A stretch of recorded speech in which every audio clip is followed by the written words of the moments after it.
हरे कृष्ण। इस भौतिक संसार की कोई भी समस्या ऐसी नहीं है जिसका समाधान, जिसका उपाय भगवत गीता में प्राप्त ना हो। इसीलिए इसे सभी शास्त्रों का सार कहा गया है। ऐसा कहा जाता है कि संपूर्ण विश्व में जितना भी ज्ञान है वो भगवत गीता के अंदर है। और ऐसी ही भगवत गीता जिस दिन बोली गई वो दिन यानी गीता जयंती का दिन, और ये पवित्र दिन बस कुछ ही समय में आ रहा है। तो चलिए हम गीता जयंती के उपलक्ष्य में आज इसी भगवत गीता का महात्म्य दर्शाती हुई इस सुंदर पौराणिक कथा का श्रवण करते हैं। आइए आज की भगवत गीता महात्म्य कथा आरंभ करते हैं। भगवान श्री हरि ने देवी लक्ष्मी से कहा, हे देवी, प्रथम अध्याय के महात्म्य का उत्तम उपाख्यान मैंने तुम्हें सुना दिया। अब आप ध्यान से अन्य अध्यायों के महात्म्य का श्रवण कीजिए। एक समय दक्षिण दिशा में वेदवत्ता ब्राह्मणों के पुरंदरपुर नामक नगर में श्रीमान देव शर्मा नाम के एक विद्वान ब्राह्मण रहते थे। वे सदैव अभ्यास में चिंतनशील, स्वाध्यायशील, अतिथियों के पूजक और सभी शास्त्रों के विशेषज्ञ थे। प्रतिदिन वे यज्ञों का अनुष्ठान करने वाले और तपस्वियों के प्रिय थे। उन्होंने उत्तम द्रव्यों के द्वारा अग्नि में यज्ञ, होम, हवन इत्यादि करके दीर्घ काल तक देवताओं को प्रसन्न किया था। किंतु उन धर्मात्मा ब्राह्मण को कभी भी सदा रहने वाली शांति प्राप्त नहीं हुई थी। वे परम कल्याण के तत्व का ज्ञान प्राप्त करना चाहते थे और इसलिए प्रतिदिन प्रचुर सामग्रियों द्वारा वे तपस्वियों की सेवा करने लगे। इस प्रकार आदर्श आचरण करते हुए उन्हें लंबा समय बीत गया और एक दिन पृथ्वी पर उनके समक्ष एक वैरागी और त्यागी महात्मा प्रकट हुए। वे पूर्ण अनुभवी थे, आकांक्षा रहित थे, नासिका के अग्रभाग पर दृष्टि रखने वाले और सदैव शांत चित्त रहने वाले थे। वे निरंतर परमात्मा के चिंतन में संलग्न रहकर सदैव प्रसन्न रहते थे। जब देव शर्मा ने ऐसे महात्मा को देखा तो उन्होंने भक्ति भाव पूर्वक शुद्ध हृदय से उन्हें प्रणाम किया और उनसे पूछा, हे महात्मन, मुझे शांतिमयी स्थिति कैसे प्राप्त होगी? तब उसका उत्तर देते हुए उस आत्मज्ञानी संत ने देव शर्मा को सौपुर ग्राम के निवासी मित्रवान का, जो कि बकरियों का चरवाहा था, उसका परिचय दिया और उन्होंने कहा, वही तुम्हें उपदेश देगा, वहीं पर जाओ।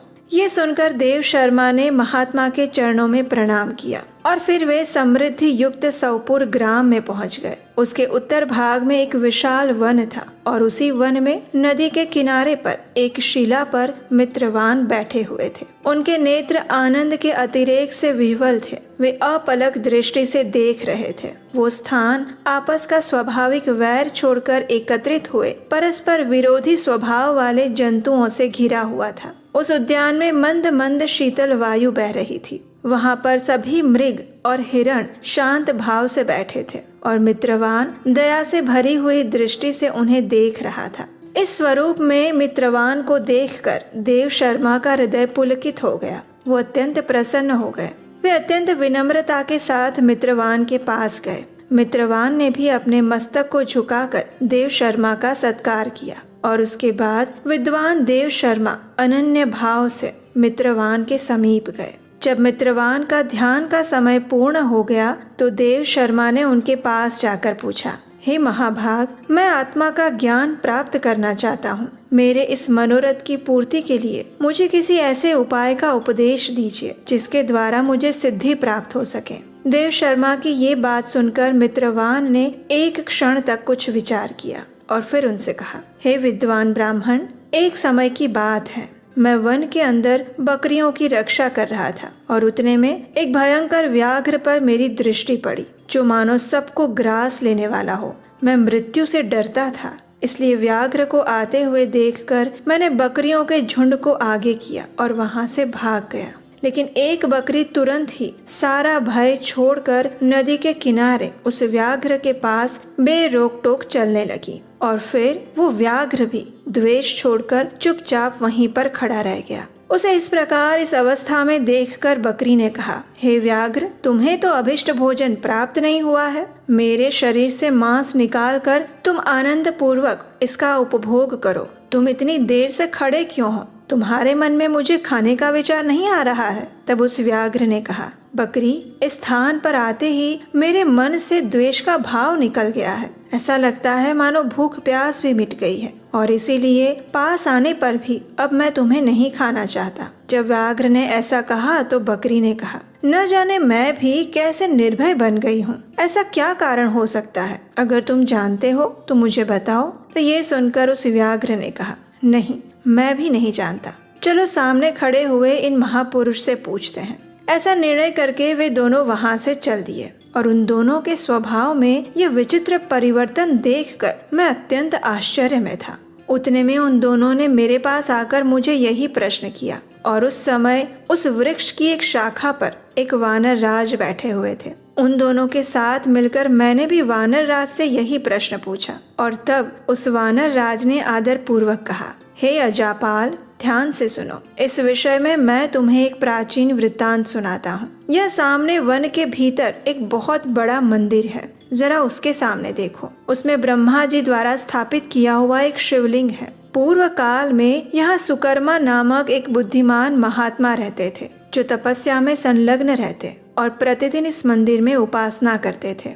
वे वन में से फूलों का संग्रह करके लाते और नदी के जल से पूजनीय भगवान शिव को स्नान करवाकर उन्हीं से उनकी पूजा अर्चना किया करते थे। इस प्रकार आराधना कार्य करते हुए सुकर्मा यहाँ प्रेम से निवास करते थे। लंबा समय बीत जाने के बाद उनके समीप किसी अतिथि का आगमन हुआ। सुकर्मा ने भोजन के लिए फल लेकर आए और उस अतिथि को अर्पित किए और उनसे कहा, हे विद्वन, मैं केवल तत्वज्ञान की इच्छा से भगवान शंकर की आराधना कर रहा हूँ। आज इस आराधना का फल परिपक्व होकर मुझे मिल गया है, क्योंकि इस समय आप जैसे महापुरुष ने मुझ पर कृपा की है। सुकर्मा के ये सुंदर वचन सुनकर तपस्या के धनी उस महात्मा अतिथि को बड़ी प्रसन्नता हुई। उन्होंने शिलाखंड पर भगवत गीता का दूसरा अध्याय लिखा और उस ब्राह्मण को उसके पाठ और अभ्यास के लिए आज्ञा देते हुए कहा, हे ब्राह्मण, इसका नित्य प्रतिदिन श्रवण करो, पठन करो और अध्ययन करो। इससे तुम्हारा आत्मज्ञान संबंधी मनोरथ अपने आप सफल हो जाएगा। इस प्रकार कहकर वे बुद्धिमान तपस्वी सुकर्मा के सामने ही उनके देखते ही देखते अदृश्य हो गए। सुकर्मा विस्मित होकर उनके आदेश अनुसार प्रतिदिन निरंतर भगवत गीता के द्वितीय अध्याय का अभ्यास करने लगे और दीर्घ काल तक ये अभ्यास करने के बाद उनका अंतःकरण शुद्ध हो गया। उन्हें आत्मज्ञान की प्राप्ति हुई और फिर वे जहाँ जहाँ भी गए वहाँ का तपोवन शांत होता गया। उनमें शीत उष्ण और राग द्वेष आदि की बाधाएं दूर हो गई। उन स्थानों में भूख और प्यास का कष्ट भी नहीं रहा। भय का सर्वथा अभाव हो गया और ये सब कुछ भगवत गीता के उस द्वितीय अध्याय का जप करने वाले सुकर्मा ब्राह्मण की तपस्या के कारण हुआ। इस प्रकार वानर के कहने पर मैं भी प्रसन्नता पूर्वक बकरी और व्याघ्र के साथ उस मंदिर की ओर गया। वहाँ जाकर शिलाखंड पर लिखे हुए गीता के द्वितीय अध्याय को मैंने देखा और उसे पढ़ा।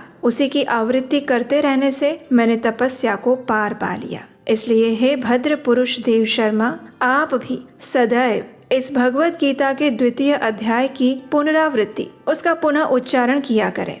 ऐसा करने पर मुक्ति तुमसे दूर नहीं रहेगी। कथा का समापन करते हुए भगवान विष्णु ने कहा, हे प्रिय, मित्रवान के इस प्रकार आदेश देने पर देव शर्मा ने उसका पूजन किया। उसे प्रणाम करके पुरंदरपुर की राह ली। वहाँ वो उसी देवालय में पूर्वोक्त आत्मज्ञानी महात्मा को पाकर उन्होंने ये सारा वृत्तांत निवेदित किया और सबसे पहले उन्हीं से द्वितीय अध्याय को पढ़ा। उनसे उपदेश प्राप्त करके शुद्ध अंतःकरण वाले देव शर्मा ने प्रतिदिन श्रद्धा और भक्ति भाव से उस भगवत गीता के द्वितीय अध्याय का पाठ करने लगा और तब से उन्होंने प्रशंसा के योग्य सर्वोच्च परम पद को प्राप्त कर लिया।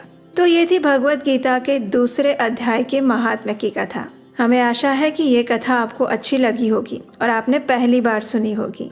अगर आप एक महिला हैं तो चलिए अब आपके काम की बात बताती हूँ। आप डेली हमारे चैनल पर शास्त्रों से सुनाई जा रही इन सभी कथाओं को सुनती होंगी, है ना? कई बार आप सोचती भी होंगी कि ये कथाएं तो अच्छी है, लेकिन अगर इन कथाओं को मैं अपने जीवन से जोड़ पाऊँ और शास्त्रों के ज्ञान को अगर अपने जीवन में उतार पाऊँ तो कितना अच्छा होता। और आप जानते हैं ये पॉसिबल है। जी हाँ, सभी शास्त्रों का सार है भगवत गीता और इसी भगवत गीता के ज्ञान को सिंपल वर्ड्स में समझने के लिए हम आपके लिए आत्मसात कोर्स लेकर आए हैं। ये 18 सेशंस का ऑनलाइन भगवत गीता कोर्स है और वो भी सिर्फ महिलाओं के लिए। हर महिला की लाइफ में डिफरेंट चैलेंजेस होते हैं। हर महिला अपनी अपनी लाइफ में स्ट्रगल करती हैं लेकिन अच्छी बात यह है कि इस स्ट्रगल और चैलेंजेस को हैंडल करने के कुछ अच्छे सॉल्यूशंस भी हैं और उसी के ऊपर हम बात करेंगे इस आत्मसात भगवत गीता कोर्स में, जो कि शुरू हो रहा है 6 दिसंबर 2025 शनिवार से शाम 5 बजे से। तो जल्दी से रजिस्टर करें। और हाँ, पहले ही बहुत सीट्स फुल हो चुकी हैं और अब सिर्फ कुछ ही सीट्स रह गई हैं। तो इस कोर्स के रजिस्ट्रेशंस बंद हो जाएं उससे पहले आज ही रजिस्टर करें। लिंक नीचे डिस्क्रिप्शन बॉक्स में दिया गया है। और मैं आपको विश्वास दिलाती हूँ कि इस कोर्स को पूरा करने के बाद आप अपने अंदर वो चेंज फील करेंगी जिसका कभी आपने सपना देखा था। आपको भगवत गीता के वो गहरे इंसाइट्स मिलेंगे जो शायद ही कहीं और मिले। और हाँ, अपने उन महिला मित्रों को भी इसे शेयर करें जो जीवन में सकारात्मक बदलाव चाहती हैं। नीचे डिस्क्रिप्शन बॉक्स में गूगल फॉर्म दिया गया है और कोर्स की पूरी जानकारी भी है। तो जल्दी से रजिस्टर करें, क्योंकि हर महिला का अधिकार है एक खुशहाल, संतुष्ट और सार्थक जीवन जीने का, और भगवत गीता उसका रास्ता दिखाती है। हरे कृष्णा।